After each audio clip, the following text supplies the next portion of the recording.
আজ আমি খুব খুশি, কারণ সকাল সকাল শামীম ভাই আমাকে ফোন করে বললে এসো তোমার গাড়িটা রেডি করে দেবো। তাই চললাম এখন আমরা 3 বন্ধু মিলে শামীম ভাইয়ের গ্যারেজে। প্রায় 1 সপ্তাহ হয়ে গেল আমার গাড়িটা গ্যারেজে ভরা আছে, আমার তো কিছুই ভালো লাগছে না। দিয়ে চলে এলাম আমরা সবাই মিলে শামীম ভাইয়ের গ্যারেজে। আর আমার সুইটে ওই দেখতে পেয়েছো, ওখানে ওকে বার করে রেখে দিয়েছে। কি অবস্থা দেখো, মাথা ফাতা সব খুলে একবারে যাতা করে রেখে দিয়েছে, পুরো হেডটাই খুলে রেখে দিয়েছে। লিভার গার্ড ফিভার গার্ড সব একবারে পুরো ভেঙে গিয়েছে, কি বলবো। আমি চলে এলাম ভিতরে ভাইজার গুলোকে দেখতে কোনটা ভেঙে গেছে। তো এটা ভেঙে গিয়েছে এই প্লাস্টিকটা।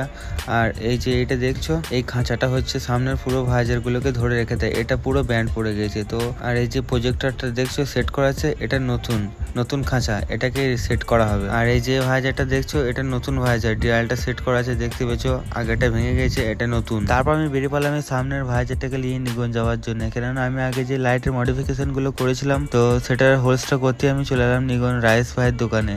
আর সামনে ডিআরএলটা তো আমি একটা ব্লু কালারের স্টিকার মডিফাই করবো, সেজন্য চলে এলাম। তো রাইস ভাই বলছে আমি পারবো না ওই হোলসটা করে দিতে, তো মহিদুল কাছে যাও তুমি। দিয়ে আমি মহিদুল ভাইয়ের কাছে আবার চলে এলাম। আর আমার মডিফাইটা মহিদুল ভাই করেছিল, আগে আমার যে গাড়িটা মডিফাই করা হয়েছিল তোমরা অবশ্যই দেখেছো নিশ্চয়ই। তো অনেক ধন্যবাদ মহিদুল ভাই তোমাকে। তারপর আমাদের খিদে লেগেছিল খুবই, তাই পরোটা খেয়ে নিলাম হালকা করে। তারপর আমরা স্টিকার মডিফাইটা করে সামনে মাস্কটা একটু মাথায় পরে নিলাম, ক্রিস 5 মনে হচ্ছে তো একবার আমার। তারপর রাইস ভাই দোকান থেকে কাজ শেষ করে আমরা এখন বেরিয়ে চলে এলাম। দিয়ে চললাম আবার আমরা শামীম ভাইয়ের গ্যারেজে। দিয়ে শামীম ভাইয়ের গ্যারেজে এসে আমি চলে এলাম আবার আমার সুইটিকে দেখতে।